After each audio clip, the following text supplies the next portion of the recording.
Few words in American politics evoke as much drama, frustration, and fascination as this one: filibuster. Filibuster. It's been called a tool of obstruction, a guardian of minority rights, and a relic of a bygone era. But what exactly is the filibuster? Where did it come from? And why is it so controversial today?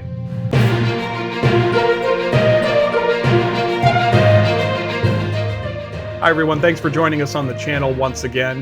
The filibuster was not part of the original design of the United States Senate. It has no role in the US Constitution. In fact, the founders never mentioned it. It emerged by accident in 1806 when the Senate removed a rule that allowed a simple majority to cut off debate. That simple majority was the original rule of the Senate. Now that left the door open for senators to speak indefinitely, stalling critical legislation. But it wasn't until the mid-19th century that the filibuster became a recognizable tactic. Senators began using long speeches to delay or block bills, and in many cases, it was used to block civil rights or anti-slavery legislation. Still, though, it was used rarely, used sparingly, and often seen as a last resort, even by the most objectionable senators to legislation. After the turn of the 20th century, President Woodrow Wilson was frustrated by Senate inaction during World War I, so the Senate adopted Rule 22, the cloture rule. It's a name you might have heard of. It is basically just a fancy term for closure. It allowed 2/3 of senators to vote in order to end a debate or block a filibuster, the first such check on a filibuster. Now, that 2/3 majority is higher than it is today, and it stood for over 50 years until 1975, when it was dropped from 2/3 to 3/5, or as we know it today, the 60-senator supermajority. That's the number that we still hear to this day to, quote, pass a bill in the Senate. But the truth of the matter is, you don't need 60 votes to pass a bill. You still just need a majority. But you do need 60 votes to end debate on a bill. And that's the filibuster's power. It doesn't kill legislation, it just prevents it from ever coming up for a vote. And in recent decades, as you've likely seen, the filibuster has exploded in use. It's no longer reserved for rare dramatic moments. It's commonplace. Senators don't even have to speak for hours on end. They just signal their intent to filibuster, and the 60-vote threshold kicks in. The filibuster has been abused in recent years. Absent is the kind of restraint which senators have historically shown using the filibuster sparingly. When I first got to the Senate, senators were very conscious of that and often withheld using the filibuster because they feared that its overuse would lead to the loss of that tool for senators. That has fundamentally shifted the power of the Senate into a supermajority chamber. Even if a party controls 51 seats, they can't pass major legislation. That leads to gridlock, frustration, and calls for reform. Some argue the filibuster protects minority rights and forces compromise. Others say it's undemocratic, giving a small group the power to block the majority. I don't think anybody's disputing the fact that in the Senate, the minority should have the ability, to offer amendments, to have the ability to engage in the debate, should have opportunities to influence the legislative process. I think when I think about this, I think the real question is, does the minority get a veto?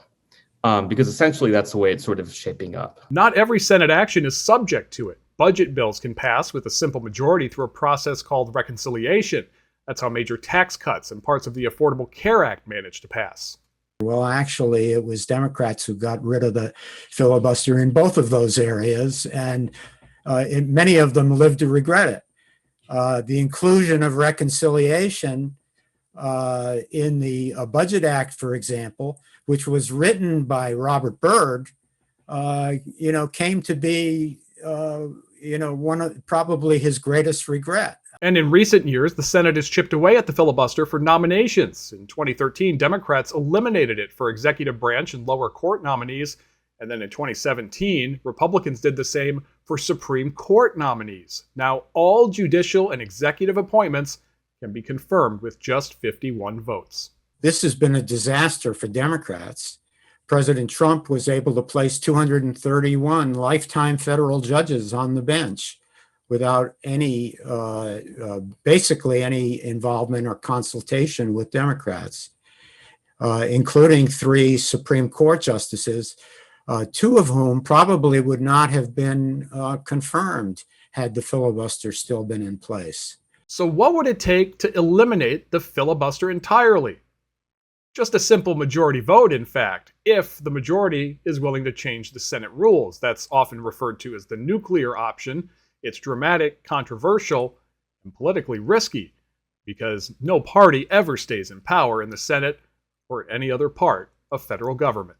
Supporters say it's necessary in order to restore democracy and progress on critical issues facing the country. And the filibuster ultimately allows individual senators to potentially dodge very tough votes and obfuscates the ability of citizens to reward or punish majorities on their basis of delivering their campaign promises.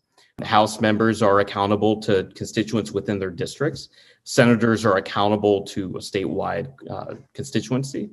So I do believe that the founders took that into account when, of course they did, when they were designing their institutions.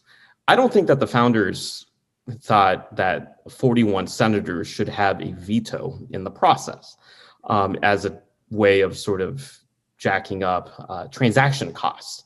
Because the way that it's currently constructed, even under a majority, the House majority median has to approve to change a policy status quo in their direction. But opponents warn it would destroy the Senate's unique role as a deliberative body. The filibuster is fundamental to the protection of the minority's right to debate and offer amendments. It fosters negotiation, moderation, and compromise. While the focus is usually put on the use of the filibuster to obstruct, it's the existence of the filibuster as part of the Senate's DNA that is most important. Now, as of today, the filibuster remains intact for most legislation. It remains a defining feature of the Senate, shaping what laws pass, what debates happen, and how power is wielded. Whether you see it as a shield or sword, the filibuster right now is here to stay, at least for now. But its future, of course, is always up to senators, voters, and the ever-changing tides of American politics. President Trump in 2025 demanded that Republicans abolish the filibuster in order to get more major legislation passed and to reopen the government.